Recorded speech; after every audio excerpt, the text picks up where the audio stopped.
Mis padres me declararon muerta en la cena de mi hermana, culpándome de arruinar su futuro. Me humillaron públicamente, pero mi silencio se rompió con una sola pregunta que desvió toda la atención de la sala directamente hacia mi madre. La cena de ensayo se celebraba en la Hacienda del Lago, uno de esos lugares con ventanales del suelo al techo con vistas a un lago que parecía demasiado perfecto para ser real. Candelabros de cristal colgaban de vigas de madera expuestas y rosas blancas cubrían cada superficie disponible. Mi hermana Camila se había superado a sí misma, lo que no sorprendió a nadie que la conociera. Siempre había sido meticulosa con las apariencias.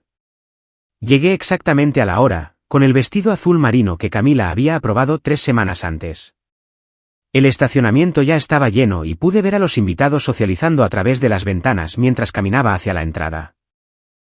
Sentía el estómago como si hubiera tragado cristales rotos, pero mantuve mi rostro neutral. Me había vuelto buena en eso con los años. El proceso de aprobación del vestido había sido típico de cada interacción que había tenido con Camila desde el accidente. Me había enviado un mensaje de texto con 3 opciones, todas en colores apagados que no llamarían la atención: azul marino, gris carbono topo. Nada brillante, nada que pudiera desviar la atención de ella o del cortejo nupcial. Había elegido el azul marino porque era el menos deprimente, y ella había respondido con un emoji de pulgar hacia arriba. Sin palabras, solo el reconocimiento de que había hecho una elección aceptable. Había gastado $400 en ese vestido, más de lo que jamás había gastado en una sola prenda de vestir. Me quedaba perfecto, ajustado en una boutique del centro de Detroit por una costurera que me preguntó sobre la ocasión. Cuando le dije que era para la boda de mi hermana, sonrió y dijo lo emocionante que debía ser. Le devolví la sonrisa y no dije nada sobre el nudo de angustia que había estado creciendo en mi pecho desde que llegó la invitación. La invitación en sí había sido una sorpresa. Había asumido que no me invitarían en absoluto. Camila y yo no habíamos hablado directamente en casi 2 años. Nuestra última conversación había sido en la cena de cumpleaños de papá, donde me pidió que le pasara la sal y yo obedecí. Eso fue todo. Pásame la sal. 20 segundos de interacción que contaban como comunicación en nuestra familia. Pero la invitación llegó dirigida solo a mí, señorita Sofía Rivera. Sin acompañante, sin invitado, solo mi nombre en elegante caligrafía sobre una cartulina de color crema que probablemente costaba más por hoja de lo que yo gastaba en comestibles en una semana. El accidente ocurrió cuando yo tenía 17 años. Camila tenía 19 y estaba en casa de la universidad durante el verano. Habíamos ido a una fiesta en casa de Andrea Morales, una de esas reuniones de fin de verano que parecían importantes en ese momento. Camila había estado bebiendo. Me entregó las llaves de su coche alrededor de la medianoche, riendo mientras se desplomaba en el asiento del pasajero. Yo estaba sobria. No había probado el alcohol esa noche. El cruce estaba oscuro. El semáforo estaba en verde y el camión se pasó el semáforo en rojo a 100 km por hora. El impacto fue devastador. El fémur de Camila le aplastó la pelvis y le dejó un daño nervioso permanente en la pierna izquierda. El médico dijo que volvería a caminar, pero el baile se había acabado. Su beca para Juilliard desapareció junto con su futuro en el ballet. Nadie preguntó de qué color estaba el semáforo. Nadie preguntó si yo estaba sobria. Mamá encontró el brazalete del hospital de Camila con el informe del nivel de alcohol en sangre y decidió que esa era la única verdad que importaba. El hecho de que yo condujera me hacía responsable de todo lo que siguió. El nivel de alcohol en sangre de Camila era de 12,8. El hospital le había hecho la prueba como parte del protocolo estándar de trauma. Cuando mamá vio ese número en los papeles del alta días después, algo en su rostro cambió. Me miró desde el otro lado de la habitación del hospital de Camila, donde yo había estado de vigilia, y vi el momento exacto en que decidió de quién era la culpa. Dejaste que bebiera, dijo mamá. Su voz era baja y venenosa. Se suponía que debías ser responsable. Tiene 19 años. No debería haber estado bebiendo en absoluto. Yo fui responsable, protesté. No bebí nada. La llevé a casa a salvo. El otro conductor. No te atrevas a culpar a nadie más, espetó mamá. Tú estabas al volante. Tú tenías el control de ese coche. Camila confió en ti y mira lo que pasó. Papá había intentado intervenir. Cariño, el informe policial dice. No me importa lo que diga ese informe policial, lo interrumpió mamá. La vida de mi hija ha terminado. Su beca se ha ido. Sus sueños están destruidos. Y sucedió mientras Sofía conducía. La lógica era una locura. Pero el duelo no opera con lógica. Mamá necesitaba a alguien a quien culpar, alguien a quien pudiera controlar y castigar. El conductor ebrio era un extraño que ya estaba siendo procesado por el sistema legal. Su seguro estaba pagando las facturas médicas. No había nada que mamá pudiera hacerle que satisficiera la rabia y el dolor que sentía al ver sufrir a Camila. Pero yo estaba allí, con 17 años, asustada, desesperada por su aprobación y perdón. Un blanco fácil. Los siguientes meses fueron un borrón de visitas al hospital, citas de fisioterapia y un silencio aplastante. La cirugía de Camila había tenido éxito en estabilizar su pelvis, pero el daño nervioso en su pierna era permanente. Volvería a caminar, los médicos fueron claros al respecto, pero el control muscular preciso necesario para el ballet profesional se había ido. La carta de Julia rescindiendo su aceptación llegó 3 semanas después del accidente. Vi a Camila leer esa carta. Estábamos en su habitación del hospital y yo la estaba ayudando con los ejercicios que el fisioterapeuta le había asignado. Abrió el sobre con manos temblorosas, leyó el contenido y luego se quedó mirando la pared durante 20 minutos sin hablar. Camila, me aventuré finalmente, lo siento tanto. Fuera, dijo en voz baja. Por favor, déjame. Fuera, gritó esta vez, lo suficientemente alto como para que las enfermeras vinieran corriendo. No te quiero aquí. No quiero verte. Esto es tu culpa. Todo es tu culpa. Le habían hablado del conductor ebrio. Sabía del informe policial, de su arresto y de los cargos pendientes. Los médicos se lo habían explicado todo en detalle, pero saber los hechos y aceptarlos eran, aparentemente, 2 cosas diferentes. Salí de su habitación llorando, cruzándome con mamá en el pasillo. Me miró con ojos fríos y dijo, ¿la oíste? Deja de venir al hospital. Ya has hecho suficiente daño.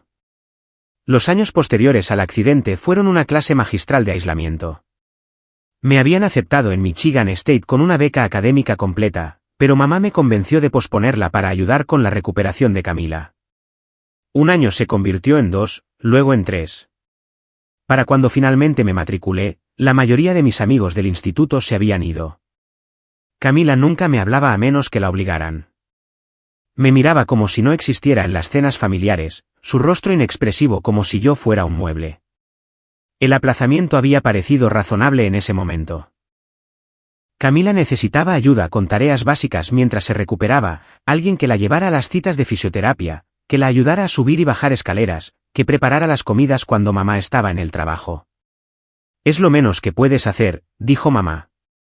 Y yo había estado de acuerdo porque la culpa me estaba carcomiendo. No importaba que en realidad no fuera culpable de nada, excepto de estar en el lugar equivocado en el momento equivocado. Conseguí un trabajo en una cafetería local para mantenerme ocupada y contribuir a los gastos del hogar. La beca para Michigan State fue aplazada, pero no se garantizaba que se mantuviera después de un año sabático. La oficina de ayuda financiera de la universidad me envió una carta diciendo que tendría que volver a solicitarla y que no se podía prometer la financiación para futuros años académicos. Los llamé presa del pánico. Una asesora comprensiva llamada Patricia me explicó que las becas académicas se otorgaban en función de la matrícula inmediata. Como la había aplazado, había perdido mi lugar en la cohorte de ese año. Podía volver a solicitarla como estudiante de transferencia después de completar algunos créditos en otro lugar, o podía matricularme como estaba previsto originalmente y perder la beca por completo si cambiaba de opinión de nuevo. ¿Qué debo hacer?, le pregunté, con la voz quebrada. Eso depende de por qué la aplazaste, dijo amablemente. Si es una emergencia familiar, podríamos hacer una excepción con la documentación adecuada. Pero, ¿cómo podía explicar que mi familia necesitaba que sacrificara mi futuro porque habían decidido que el accidente era culpa mía? ¿Cómo podía decirle que mi madre me había dejado claro que le debía a Camila este tiempo, este sacrificio, esta penitencia por un crimen que no cometí? Terminé tomando clases en un community college mientras ayudaba a Camila, estudiando por la noche después de que ella se fuera a la cama. Los cursos eran básicos: composición en inglés, psicología introductoria, biología general, clases que se transferían a casi cualquier programa de 4 años y mantenían mi mente activa. Me decía a mí misma que estaba siendo práctica, acumulando créditos mientras era una buena hermana. La verdad era que estaba atrapada. Mamá me había dejado claro que irme significaría el exilio permanente. Si abandonas a tu hermana ahora, me había dicho, no te molestes en volver. La fisioterapia de Camila fue brutal y deprimente. La llevaba 3 veces por semana a una clínica a 40 minutos de distancia. Desaparecía en las salas de terapia durante sesiones de 90 minutos, saliendo sudorosa y agotada, a veces llorando de dolor. Los terapeutas eran amables pero firmes, empujándola a recuperar la movilidad en su pierna dañada. Yo esperaba en la sala de recepción haciendo la tarea o leyendo. A veces, otros familiares de pacientes intentaban conversar. Me volví experta en desviar preguntas personales con respuestas vagas que no revelaban nada sobre la situación en casa. Durante una de estas sesiones, unos 8 meses después del accidente, otra madre se sentó a mi lado. Su hija se estaba recuperando de un accidente de esquí. Hablamos de plazos de recuperación y pesadillas con los seguros. Luego me preguntó qué le había pasado a mi hermana. Accidente de coche, dije secamente. ¿Tú también estabas?, preguntó, notando la cicatriz desvaída en mi muñeca donde me habían operado para fijar la fractura. Sí. Debe haber sido aterrador para las dos. Asentí, con la garganta apretada, incapaz de explicar que Camila ya no me hablaba. Que estar juntas en el accidente había creado de alguna manera una distancia insalvable entre nosotras en lugar de un trauma compartido. La recuperación de Camila progresó lentamente. Después de 6 meses, podía caminar sin muletas, aunque su andar era desigual. Después de 1 año, podía subir escaleras sin ayuda. Después de 18 meses, se matriculó en el Community College local, el mismo donde yo tomaba clases, aunque programamos nuestros horarios cuidadosamente para evitar coincidir. Se especializó en marketing. Era práctico, no tenía nada que ver con la danza. Una vez la encontré en un estacionamiento, sentada en su coche y llorando mientras veía un vídeo de ella misma interpretando el Cascanueces 3 años antes. Me acerqué con cautela, con la intención de ofrecerle consuelo, pero me vio y se fue sin decir una palabra. Para cuando finalmente me matriculé en Michigan State, 3 años tarde y sin mi beca, Camila se había transferido a un programa de 4 años en el sur del estado. Se mudó a un apartamento cerca del campus y dejó de venir a casa excepto en los días festivos importantes. Me sentí aliviada. Vivir en la misma casa con alguien que te trataba como un fantasma era agotador. La universidad fue solitaria para mí. La mayoría de los estudiantes de mi edad eran de 3er o 4er año. Para cuando llegué como estudiante de 1er año, la beca que había perdido habría cubierto la matrícula, el alojamiento y la comida. En cambio, pagué mis estudios con préstamos estudiantiles y trabajo a tiempo parcial en la biblioteca de la universidad.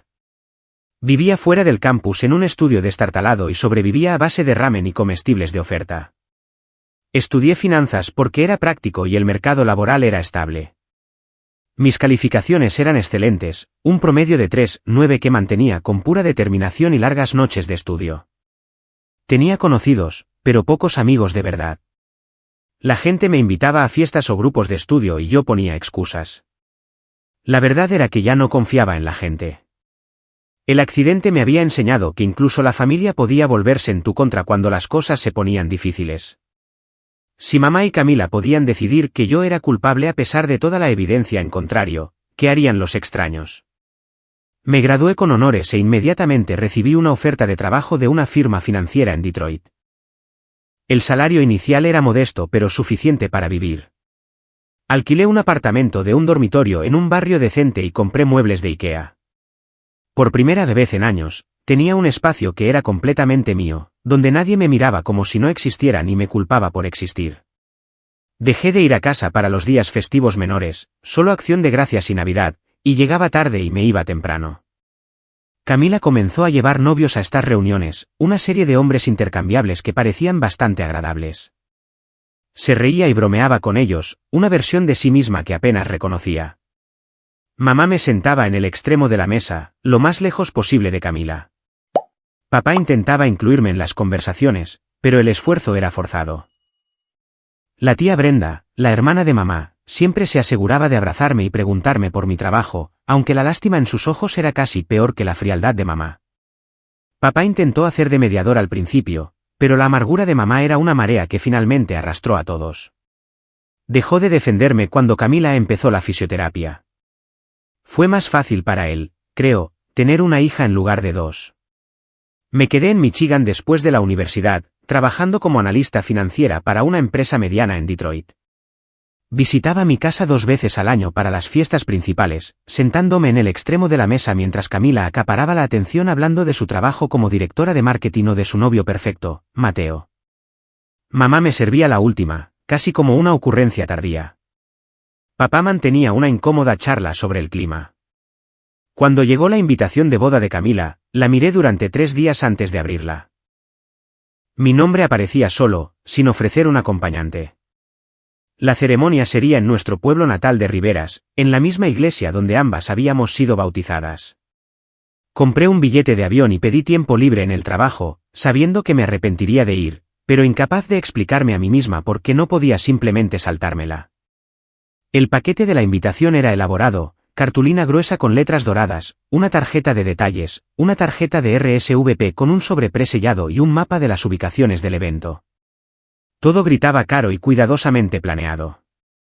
Camila siempre había sido detallista, incluso de niña. Su dormitorio había estado meticulosamente organizado, sus proyectos escolares siempre impecables y entregados a tiempo. Mateo parecía una buena pareja para ella. Lo había conocido una vez antes, brevemente, en una cena familiar 18 meses antes. Era ingeniero civil, estable y tranquilo, con una sonrisa fácil. Intentó incluirme en la conversación esa noche, preguntándome sobre mi trabajo en finanzas.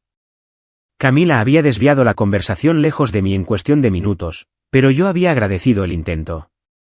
La invitación de boda había llegado un martes. La encontré en mi buzón mezclada con facturas y correo basura.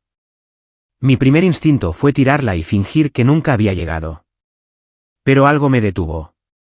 Quizás la curiosidad por saber si realmente me querían allí, o quizás solo la triste esperanza de que esto pudiera ser una rama de olivo. Le envié un mensaje de texto directamente a Camila. Recibí la invitación. ¿Estás segura de que me quieres allí? Respondió 6 horas después. Mamá insiste en mantener las apariencias. Estás invitada. No un, sí, te quiero allí. No un, espero que puedas venir. Solo una declaración plana sobre las apariencias. Debería haber reconocido la advertencia en esas palabras. Pasé una semana debatiendo si asistir antes de finalmente hacer clic en aceptar en la tarjeta de RSVP. Parte de mí esperaba que tal vez la boda fuera un punto de inflexión. Se suponía que las bodas trataban sobre nuevos comienzos y unidad familiar, ¿verdad? Tal vez ver a Camila feliz suavizaría la actitud de mamá. Tal vez podríamos encontrar una manera de volver a ser hermanas. La compra del vestido había sido su propia odisea. Camila había enviado esas 3 opciones de color con instrucciones explícitas. Nada demasiado formal, nada demasiado informal, nada brillante. Fui a 5 tiendas diferentes antes de encontrar el vestido azul marino que cumplía con todas sus especificaciones. La vendedora había estado entusiasmada, hablando de lo hermosa que sería la boda y de lo especial que era tener una hermana casándose. Yo había sonreído, asentido y me había sentido vacía por dentro. El vuelo a Riberas fue corto, poco menos de 1 hora desde Detroit. Había reservado una habitación de hotel en lugar de quedarme en casa de mis padres. La excusa era la comodidad, pero la realidad era que no podía soportar la idea de dormir bajo el mismo techo que el desprecio de mamá. El hotel era un Holiday Inn cerca de la autopista, limpio y anónimo. Había llegado 2 días antes de la cena de ensayo para evitar parecer que llegaba en el último minuto. El tiempo se extendió interminablemente. Trabajé de forma remota desde la habitación del hotel, asistí a una clase de yoga en un estudio cercano y comí sola en restaurantes de cadena. Mi teléfono permaneció mayormente en silencio, excepto por correos electrónicos del trabajo y algunos mensajes de colegas deseándome que lo pasara bien en la boda. El día de la cena de ensayo, me cambié de ropa 3 veces antes de decidirme por el vestido azul marino. Demasiado pronto y parecería desesperada. Demasiado tarde y parecería una falta de respeto. Apunté a llegar exactamente a tiempo y lo logré, entrando en el estacionamiento de la Hacienda del Lago precisamente a las 6. La lista de invitados a la cena de ensayo incluía a 60 personas, familia extendida, amigos cercanos, la familia de Mateo de Colorado. Reconocí la mayoría de las caras al entrar al lugar. La tía Brenda, del lado de mamá, saludó nerviosamente desde una mesa en la esquina. El primo Miguel fingió no verme. Estefanía, la compañera de cuarto de la Universidad de Camila, me dedicó una sonrisa tensa que no llegó a sus ojos. Encontré mi asiento asignado en una mesa cerca de las puertas de la cocina, lejos de la mesa principal donde Camila y Mateo se sentarían con ambos grupos de padres. La ubicación se sentía deliberada. Una pareja que no reconocí se sentó a mi lado, presentándose como los tíos de Mateo de Denver. Fueron amables, preguntándome sobre mi vuelo y mi trabajo, sin ser conscientes de la dinámica familiar que me había colocado en el exilio. Sus nombres eran Jorge y Linda Castillo. Jorge era dueño de una ferretería en Denver y Linda enseñaba en una escuela primaria. Eran cálidos y conversadores, emocionados por la boda. Linda me mostró fotos de sus 2 hijos, ambos casados y con hijos propios. ¿Estás del lado de la novia o del novio?, preguntó Jorge alegremente. De la novia, dije. Soy la hermana de Camila. El rostro de Linda se iluminó. ¡Oh, qué maravilla! Camila es encantadora. La conocimos la Navidad pasada cuando ella y Mateo vinieron de visita. Es tan amable y dulce. Debes estar muy orgullosa de ella. Logré sonreír. Ha trabajado muy duro para llegar a donde está. ¿Y tú a qué te dedicas, querida?, preguntó Linda. Soy analista financiera en Detroit. Oh, qué interesante. ¿Te gusta? De hecho, sí. Mi trabajo era una de las pocas cosas en mi vida que se sentía limpia y sin complicaciones. Los números no mentían. Los estados financieros contaban historias claras. Las tendencias del mercado seguían patrones lógicos. Había consuelo en su previsibilidad. Charlamos agradablemente durante el aperitivo, bruschetta con mozzarella fresca y tomates. Jorge contó una historia divertida sobre un desastre en una boda que involucraba un anillo perdido y un Golden Retriever. Linda me preguntó si estaba saliendo con alguien especial y yo desvié la pregunta con facilidad practicada. Alrededor de la sala, las otras mesas bullían de conversación. Reconocí a Estefanía, la compañera de cuarto de la Universidad de Camila, entreteniendo a un grupo de mujeres cerca de las ventanas. El primo Miguel estaba en una mesa con otros parientes del lado de papá, gente que había visto crecer en reuniones familiares y que ahora apenas me reconocía. La tía Brenda me miró desde el otro lado de la sala y me hizo un pequeño saludo. Parecía incómoda, atrapada en una mesa con las amigas de mamá, que probablemente estaban escuchando todo sobre la carga que había sido yo después del accidente. La tía Brenda había intentado mantenerse neutral a lo largo de los años, pero se había desgastado por la constante narrativa de mi culpa de mamá. El lugar era realmente hermoso. Grandes ventanales mostraban el lago, que reflejaba el sol poniente en tonos de naranja y rosa. Flores blancas rosas, hortensias, gipsopila cubrían las mesas en elegantes arreglos. Se habían colgado guirnaldas de luces de las vigas expuestas, creando un cálido resplandor a medida que se acercaba la noche. Camila siempre había tenido buen gusto, y Mateo aparentemente tenía el dinero para consentirla. Me pregunté cuánto costaba todo esto. Solo el lugar probablemente costaba $20,000. A eso había que añadir la comida, el bar, las flores, el fotógrafo que circulaba por la sala capturando momentos espontáneos. Había oído a papá mencionar algo sobre que la familia de Mateo contribuía significativamente al presupuesto de la boda. Su padre era dueño de una exitosa empresa de construcción en Colorado. Yo no contribuí en nada. Por supuesto, no me habían pedido que fuera parte del cortejo nupcial. No fue una sorpresa. Camila tenía 5 damas de honor, todas amigas de la universidad o colegas del trabajo. Su dama de honor principal era Estefanía, la compañera de cuarto con la que había vivido durante 3 años. Habían seguido siendo cercanas después de la graduación, haciendo viajes de chicas juntas y celebrando los hitos de la otra. Había visto fotos en las redes sociales. Camila nunca me había eliminado de sus amigos, aunque hacía mucho tiempo que había ajustado su configuración para que yo no pudiera comentar ni reaccionar a sus publicaciones, fotos de noches de vino y vacaciones en la playa, y despedidas de soltera a las que no había sido invitada. Camila, riendo y despreocupada, rodeada de gente que la amaba. La cena comenzó sin incidentes.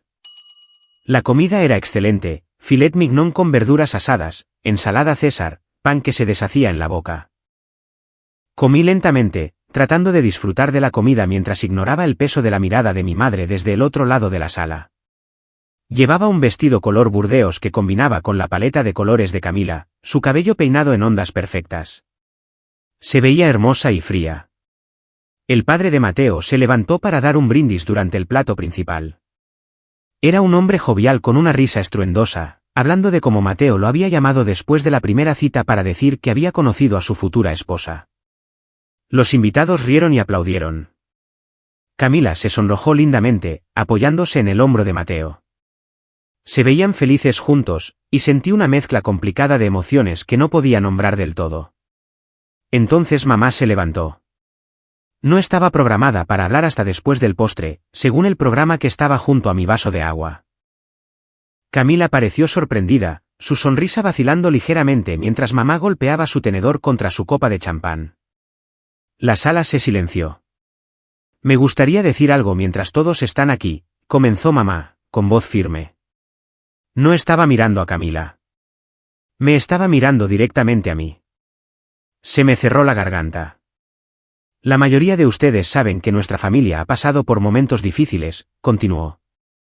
Camila superó una terrible tragedia cuando tenía 19 años. Un accidente que puso fin a sus sueños de bailar profesionalmente. La temperatura en la sala pareció bajar.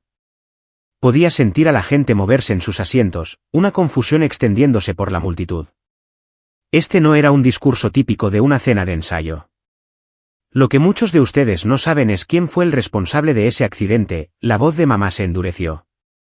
Mi otra hija, sentada justo ahí, conducía el coche esa noche. Ella destruyó el futuro de Camila. Le robó todo por lo que mi hermosa niña había trabajado desde que tenía 4 años. No podía respirar. El silencio era sofocante.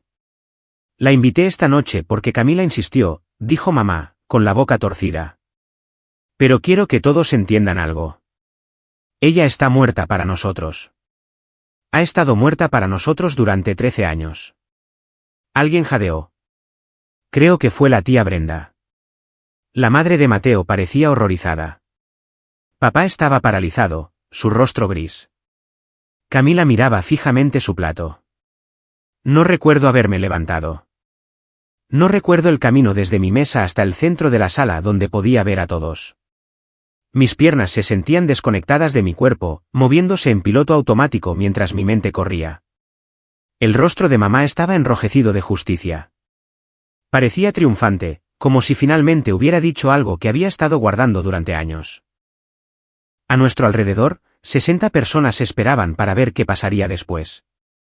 Miré a Camila. Todavía no me miraba a los ojos. Luego miré a mi madre y le hice la única pregunta que importaba. ¿De qué color estaba el semáforo? Mamá parpadeó. ¿Qué? El semáforo, repetí, más fuerte. ¿De qué color estaba cuando entramos en el cruce?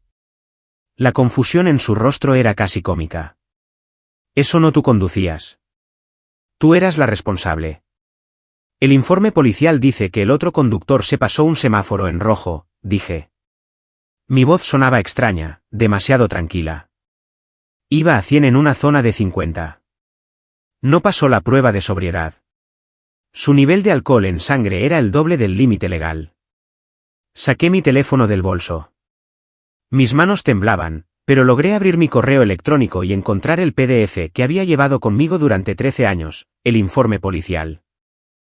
Había solicitado una copia cuando cumplí 18, necesitando ver la verdad escrita en lenguaje oficial. El accidente fue declarado su culpa, continué. Cumplió 18 meses de cárcel por agresión con un vehículo. Su seguro pagó las facturas médicas de Camila. Toda esta información es de dominio público. El rostro de mamá había pasado de enrojecido a pálido. Tú seguías conduciendo. Yo estaba sobria, dije. Mi análisis de sangre salió completamente limpio. Camila fue la que había estado bebiendo. Ella es la razón por la que yo conducía. Me dio sus llaves porque sabía que no podía ponerse al volante. Me volví para dirigirme a la sala. 60 rostros me devolvieron la mirada. Varias expresiones de conmoción e incomodidad pintadas en ellos. Tenía 17 años, dije. Hice todo bien. Fui la conductora designada. Obedecí las leyes de tráfico. Llevaba el cinturón de seguridad. El semáforo estaba en verde. Un conductor ebrio se pasó un semáforo en rojo y nos golpeó del lado de Camila. Tuve una conmoción cerebral y una muñeca rota. Las lesiones de Camila fueron peores porque ahí fue donde ocurrió el impacto. Fue una tragedia. No fue mi culpa. El silencio que siguió fue diferente al de antes. Este se sentía como el momento antes del trueno. Nunca me preguntaste qué pasó, dije, volviendo a mirar a mamá. Viste las heridas de Camila y decidiste que yo era culpable. Me hiciste posponer la universidad para ayudar con su recuperación. Me trataste como a una criminal en mi propia casa. Me borraste de las fotos familiares. Dejaste de celebrar mi cumpleaños. Me has presentado como la hija que todavía vive en Michigan, para evitar decir mi nombre. La tía Brenda estaba llorando abiertamente ahora. Papá tenía la cabeza entre las manos. Me quedé en silencio porque pensé que tal vez me lo merecía de alguna manera, dije. Pensé que tal vez si hubiera sido una mejor conductora, si hubiera visto el camión antes, si hubiera virado de otra manera. He pasado 13 años preguntándome si había algo que podría haber hecho de otra forma. Mi voz se quebró. Tragué saliva. Pero tenía 17 años, mamá. Era tu hija. Yo también estaba herida. Tuve pesadillas durante años. Todavía me pongo tensa en los cruces. Te necesité y me abandonaste. Porque era más fácil tener a alguien a quien culpar que aceptar que a veces simplemente suceden cosas terribles. Camila estaba llorando. Podía ver sus hombros temblar aunque se había alejado de la sala. Mateo la rodeaba con el brazo, pareciendo completamente perdido. Mamá abrió la boca y luego la cerró. No salieron palabras. Vine esta noche porque esperaba que tal vez hubiera pasado suficiente tiempo, dije. Tal vez estabas lista para ser mi madre de nuevo. Tal vez Camila estaba lista para ser mi hermana. Pero en lugar de eso, decidiste humillarme frente a todos los que conoces. Recogí mi bolso de la mesa. He terminado, dije. He terminado de disculparme por algo que no fue mi culpa. He terminado de ser el fantasma en tu mesa. He terminado de esperar a que me ames de nuevo. Miré a Camila una última vez. Siento que te lastimaras. Lo he sentido cada día desde que pasó. Pero no siento haber sobrevivido, y no voy a seguir castigándome porque necesites a alguien a quien culpar. Caminé hacia la salida. Mis tacones resonaban en el suelo de madera, cada paso haciendo eco en el horrible silencio. Nadie intentó detenerme. Nadie pronunció mi nombre. Llegué a mi coche de alquiler antes de empezar a temblar tanto que tuve que sentarme en el estacionamiento durante 20 minutos. Mi teléfono empezó a vibrar antes de que hubiera recuperado el aliento. La tía Brenda, el primo Miguel, números que no reconocía. Lo apagué y conduje de vuelta a mi hotel. La boda estaba programada para mañana a las 2. No pensaba asistir. Dormí mal, despertándome cada pocas horas para mirar el techo y revivir la confrontación en mi mente. Parte de mí se sentía mal por haber montado una escena. El resto de mí se sentía más ligera de lo que me había sentido en años, como si finalmente hubiera soltado un peso que había estado cargando desde los 17. Mi teléfono tenía 43 llamadas perdidas cuando lo encendí a la mañana siguiente. La mayoría eran de familiares. 3 eran de un número etiquetado como Camila Móvil. Escuché su mensaje de voz mientras bebía un café malo del hotel. Soy yo. Su voz era densa, como si hubiera estado llorando. Sé que probablemente no vendrás mañana. No te culpo. Solo necesito decirte algo. Lo siento. Lo siento mucho. Sabía que no fue tu culpa. Siempre lo he sabido. Los médicos me dijeron lo que decía el informe policial cuando estaba en el hospital. Pero mamá estaba tan enojada, y fue más fácil dejar que se enojara contigo que conmigo por haber bebido. Fui una cobarde. He sido una cobarde durante 13 años. Hubo una larga pausa. Podía oír su respiración. Dejé que asumieras la culpa porque estaba avergonzada, continuó. Arruiné mi propia vida emborrachándome y dándote mis llaves. Me salvaste de un cargo por conducir ebria. Probablemente me salvaste la vida al conducir. Y te lo pagué fingiendo que no existías.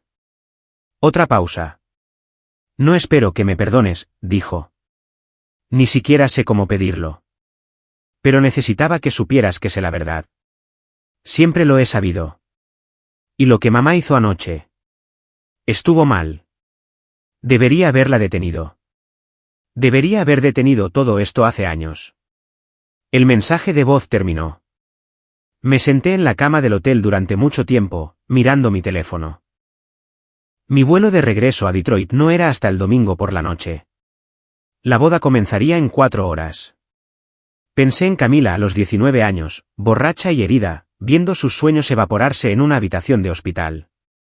Pensé en la decisión que había tomado de dejarme cargar con la culpa. Pensé en 13 años de silencio, evasión y una distancia cuidadosamente mantenida. Luego pensé en la chica que solía practicar ballet en nuestro dormitorio compartido, que me dejaba mirar aunque yo fuera la molesta hermana pequeña. La chica que me enseñó a hacer trenzas, compartió sus dulces de Halloween y me defendió de los matones en la escuela primaria. No fui a la boda, pero le envié un mensaje de texto al número de Camila. Acepto tu disculpa. No estoy lista para verte todavía, pero quizás algún día. Espero que tu día sea todo lo que querías que fuera. Respondió de inmediato. Gracias. Esperaré todo el tiempo que necesites. 3 meses después, recibí otra llamada de Camila. Ella y Mateo se habían instalado en su nuevo apartamento en Colorado Springs. Mamá y papá estaban yendo a terapia. Mamá me había escrito una carta, Camila tenía una copia por si quería que me la reenviara. ¿Estaría dispuesta a hablar por teléfono alguna vez? Dije, quizás. 6 meses después de eso, Camila voló a Detroit. Nos encontramos en una cafetería cerca de mi apartamento, sentadas una frente a la otra en una pequeña mesa junto a la ventana. Caminaba con una ligera cojera, más pronunciada de lo que recordaba. Su rostro parecía más viejo, pero sus ojos eran los mismos. Hablamos durante 3 horas.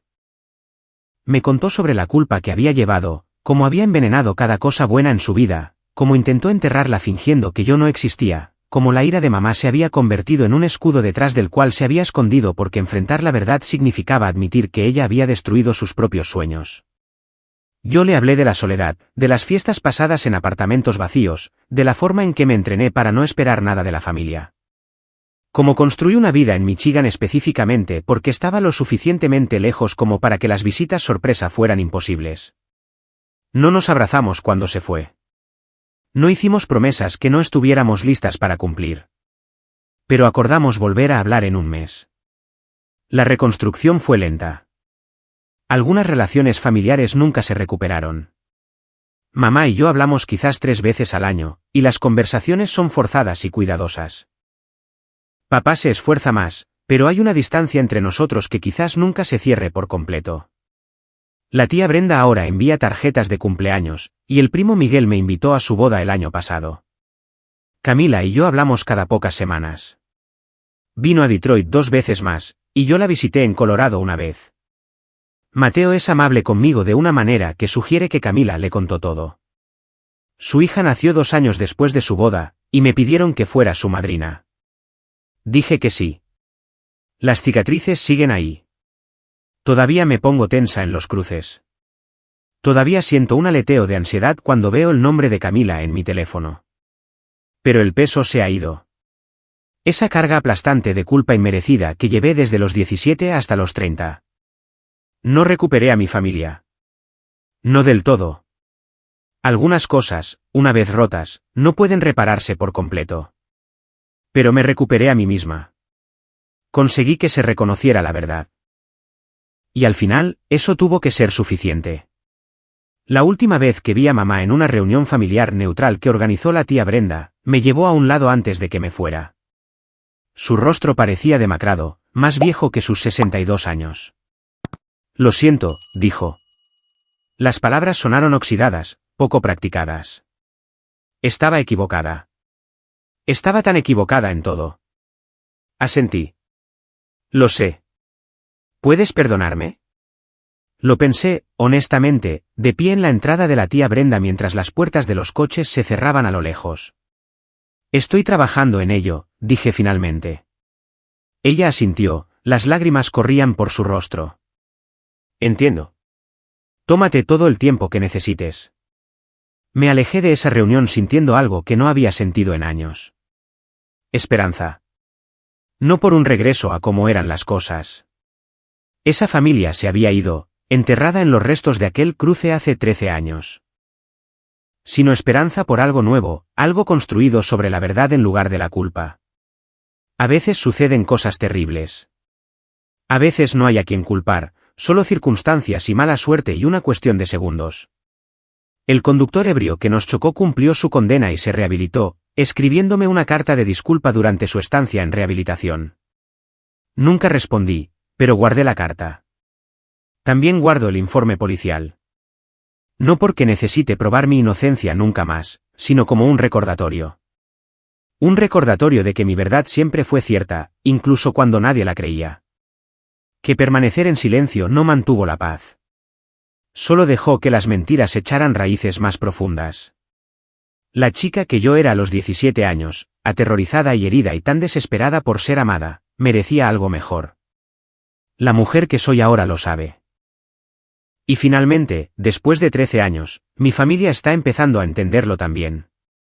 No es el final que habría elegido, pero es la verdad. Y la verdad, he aprendido, vale más que una paz falsa.